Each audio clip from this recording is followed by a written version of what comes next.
Did you do a good Danzig? No. And it didn't really go well. Lots of really bad one-man songs. I wanted to be in a band, but I had no musical skills. It's a joke.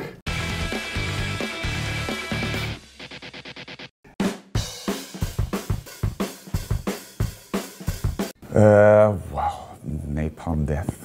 You know, like I grew up with the new wave, British heavy metal, that kind of stuff, and it was like a evolution of sorts. You wanted heavier, faster, more extreme.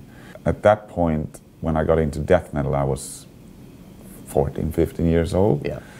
And I was just learning, you know, a few licks on the guitar. And I figured I could do that. I could do, you know, You Suffer by Napalm Death. 2-second song, you know, just, you didn't necessarily have to be on the right fret, you know, just make noise, you know, that's how it started. I think I was like 18, like when I heard growling for the first time. It was the singer of the band Scum, who I would later actually join. So they were playing a show, and me and some other friends from class went to see the show. That's the first time I saw like death metal, or heard death metal actually. Through that, I started to listen to more death metal, and one of the first death metal albums I actually did buy, since you mentioned it, was Dismember, Like an Ever-Flowing Stream. When I heard, you know, Carcass and Cannibal Corpse, you know, Chris Barnes, Symphonies of Sickness was the most, out of anybody or anything, that was the most influential to me. For me, being a metal singer is the result of a joke. Right? Really? Basically, yes. My kid brother turned me on to a lot of metal, right? Or he was attempting to, right? Yeah. So I always listened to punk rock, and he turned me on to some stuff that I really liked, like Bolt Thrower, Obituary, you know, really like those two bands, really important to me. But like, for me, doing the the guttural vocals, death metal stuff, that was a joke. I was sitting in a bar. There was some band playing, and somebody's like, "Oh, they're doing that Cookie Monster stuff," and I'm like, "What? Like this?" And they're like, "Oh, you can do that," and I'm like, "Yeah, it's easy." I think it was Kronos who really made me want to scream, and he was a screamer, but like he was a vocalist, but also it's like a combination of scream and singing, because his screaming technique kind of include the melody in it as well. So for me, trying to get into doing extreme vocals for the first time didn't seem like something that I was intentionally like, oh, I'm gonna try to pay rent off this. It was because I wanted to be in a band, but I had no musical skills. So all you can do is sing, and if you don't know how to sing, then all you can do is yell. So just by process of elimination, you know, you end up yelling when you're jamming with your band, or your family or friends, or whatever. You end up just yelling because that's all you can do. And then, you know, I think a big part of learning how to scream is like writing. You end up writing lyrics, and then you want to yell them, and you know, you don't play an instrument, so you're the one that's writing the lyrics. So it developed from there. It wasn't really an intentional move. I just happened to write, and I also happened to not be able to play an instrument, so I ended up just yelling. Look, when I started myself, I didn't have any teachers, you know, I didn't have a vocal coach or anything like that. My vocal coaches were basically all my records. Any record that had the photo of the band in the lyrics or on the back of the cover, I would line them up in my room. And you know, my room was up in the attic. We had the apex, you know what I mean? I would tack the lyrics up in front of me. And I had this piece of wood that I got from under my bed. And that was my guitar, and that's how I just started singing. I would put all the records up, and that would be my crowd. Seriously, like, and if I messed something up, Tom Ryan's looking at me. I'm a bag. I messed that part up. I'm serious. I took it like that. That's how I learned how to sing, and I did that for years. I used to scream in my room and make songs with a karaoke machine that had 2 tape decks. So I would like do the drums with a drum set that was on a keyboard. You know, play guitar and then sing over it. And I remember like trying to do like a Jeff Walker from Carcass type voice, like a, you know, like the gravelly voice. I remember like making some kind of a song that had those vocals. Yeah, lots of fooling around with the karaoke machine, lots of really bad one-man songs. The first time I tried it, you know, it hurt a little bit, and I was like, oh, fuck, how do these guys do it? And then I took a mic. I had this karaoke machine my mom had that had, like, you know, you play it, the one tape here, and it can record on here. And I would actually, me and my friends had a joke band called Anal Flatulence, and it was just trying to rip off Carcass, you know, and musically. And we would record the music. I played drums, and we'd record the music on one side, and then I would or play the music on, record it, play the music on one side, and then record the vocals. And after you get like that second or third generation of like layering up the vocals and shit, it just sounded like the most disgusting thing ever. And I was just like, holy shit, this is even more brutal than, you know, Carcass and shit. But then I realized, oh, it's because I'm holding the mic like this, and any motherfucker can sound brutal if they're cupping the shit out of it. There's something about that. I've never been the dude that sat around and practiced screaming. Like, raw! Not even like the technique of doing it properly? Wow. No, I do warm-ups. I went to a vocal coach and learned to warm up to preserve my voice, but sure. No, man, I don't like that shit. I like quiet. I'm not gonna sit around and scream in my room. Wow. Someone might knock on the door. Are you killing someone in there? You know what I mean? Like, that's moronic, bro. I like to chill. I never practice my vocals. I never do it up until like I've never done that. So that may be disappointing for some. I never do it in rehearsals, or that's it. Even rehearsals, I never sing. Yeah. If you go now on my social media, you can hear what I do. It's basically I'm talking the lyrics. I just use my regular voice. So my apparatus gets you like. I get the, you know, the opposite. You're getting in sync with doing both exactly. roles. That's it. And then what does the trick to me is the adrenaline and the environment. We would see these same guys, you know, at shows, but no one ever was, you know, like a musician. Nobody wanted to play anything. They just all were just fans, you know, going to shows.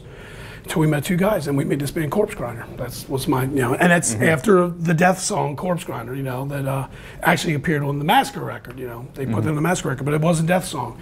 That's where we got the name from. But that's how I started learning. I mean, basically Chuck was teaching me without knowing who the hell I was. Yeah. You know what I mean? Tom Rye, Chuck, Billy, you know, Tom G. Warrior, all those guys, Jet Becerra, that's, you know, and later on, of course, Benton and Tardy, you know, those guys were my teachers, you know, and I was just trying to emulate them. I started growling along to some songs, and the one I remember growling along to was the Final Countdown with Europe, actually.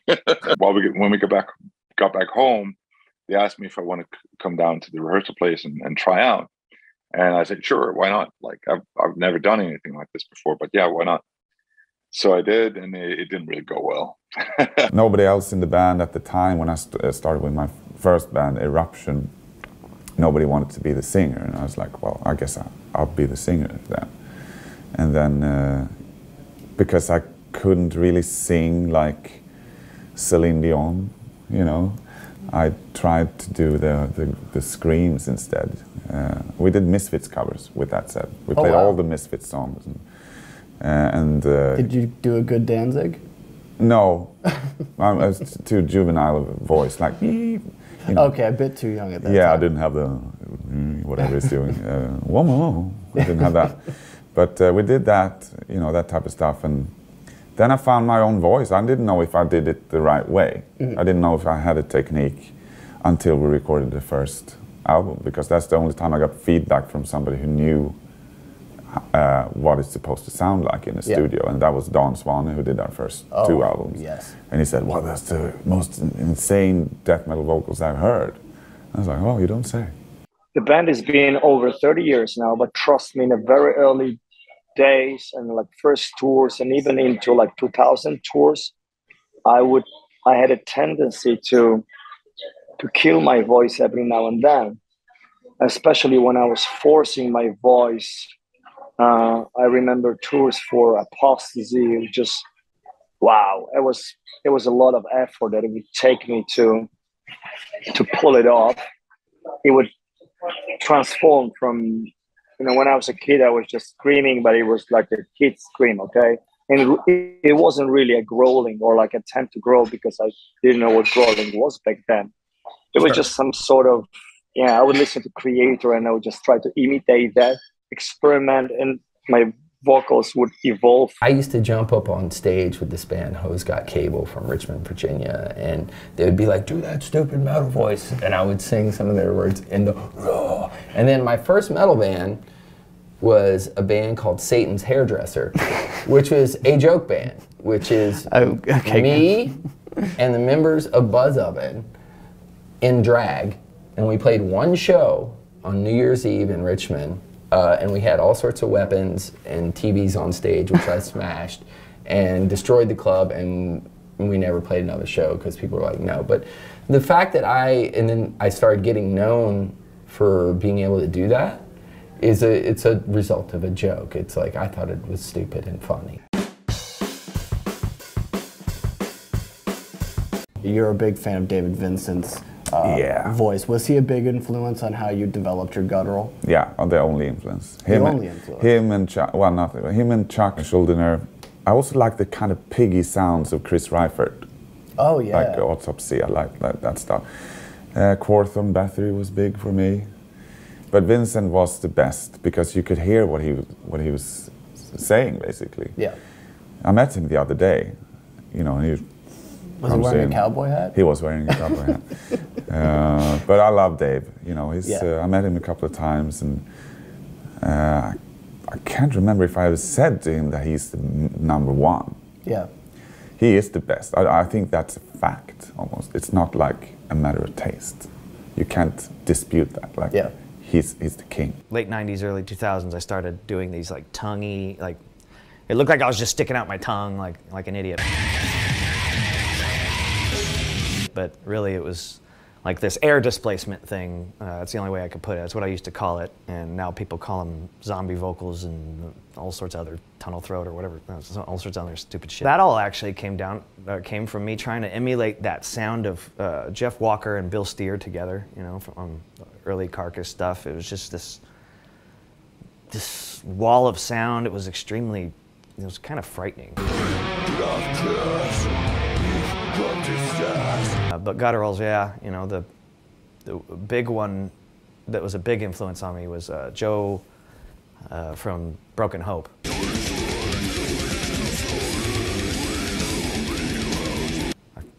I suck at saying his last name, so I'm not going to even try to butcher it. The high screaming and low screaming thing definitely came down from Carcass. That was the biggest influence for me. I just loved the sound of the two different voices, and then when they were coupled together, the high and low death metal harmony, as we call it,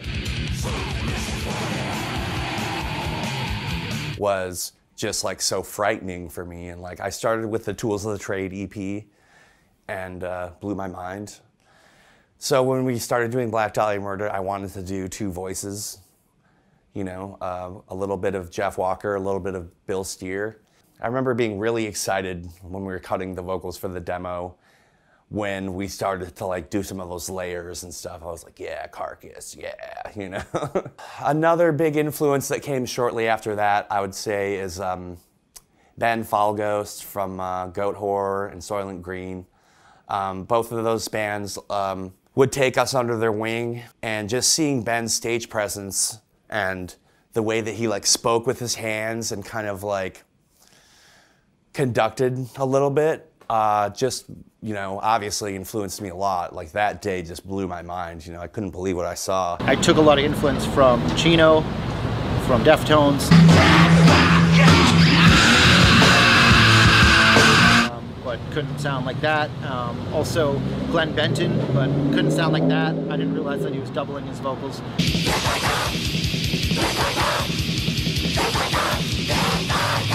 Also heard Dying Fetus on a mixtape, and was like, there's no way anyone can do that.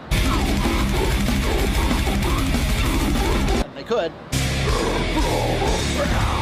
So I was kind of left to figure out my own thing to do. I always wanted to try to be a mix of David Vincent and Phil Anselmo when I was younger, where you could hear what I was saying and there was power, but it sounded demonic. So I tried to do that with my first band, Enchanted Fairies, and that was before I got into speed. Not the drug, but the pace of vocals. Like black and death metal back then, you know, it was very mixed up to me. So I would like equally enjoy Morbid Angel as I enjoyed Sama. So the first demo, I was 16 or 15 when I recorded it. You know, I was just doing like this low guttural, really deep vocals, or trying to do them. And then the next demo, which was what, a year later or something, you know, I just discovered A Place in the Northern Sky and Samael Worship Him and like Samael demos and like more raw and primitive stuff. And I just go towards that direction. So you can hear this crispy, like raw screaming, not screaming, like this kind of stuff. You know, today the versatility of my vocals are like all over the place. But back then I really looked up to Vorfalak from Samael.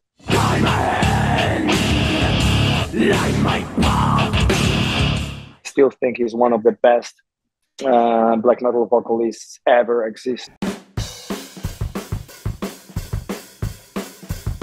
I think one of the first things that I realized I had to do was skip hard liquor, basically.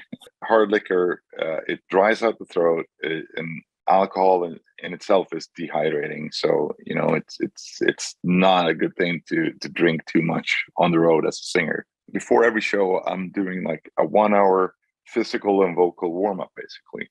I do like a 20 to 30 minute yoga.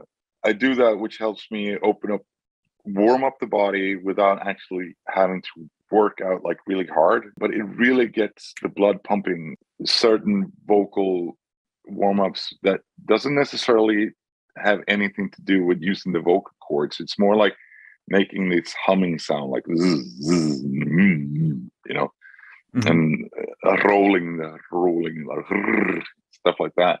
It's professional warm-ups, you know. I even made my guys in the band doing that. I do it both Me and That Man and Behemoth. I started with Me and That Man, I believe, and then I thought, holy shit, you know, why I never do it with Behemoth. So I kind of brought it to Behemoth, and the guys do that too. They like it, you know. And they told me, hey, even though we're doing like only like a little bit of vocals, you know, they feel they're more in control of their voice. What I never do, I never eat much right before the show. And it's not just for vocals, it's for everything, you know. But having full stomach, it will, I think it just lowers the quality of your performance. I have a few things I do to maintain on the road. I'm not as crazy as some of the guys out there. I'll do a few warm-ups, you know, like a few, just stuff like I did with my chorus class back in like elementary school.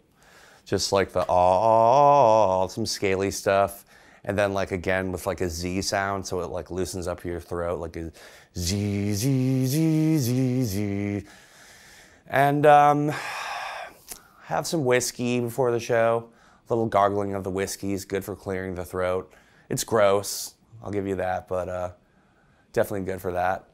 I love Ricolas, the original ones, the squares. I smoke weed on tour too, so like that's kind of detrimental, I feel like, to the voice. But the Ricolas will keep you wet, at least, keep your mouth wet when you have a cotton mouth and stuff. The throat is a finicky bird. So whenever you start doing intense vocals, I think that a lot of people go about it the wrong way. I certainly did for the first few years, and you just learn through process of elimination, trying different things with your body. You know, if something hurts, you eventually figure out a way to circumvent it so it doesn't hurt as much. And through that, I kind of learned how to perfect what I consider my go-to tone.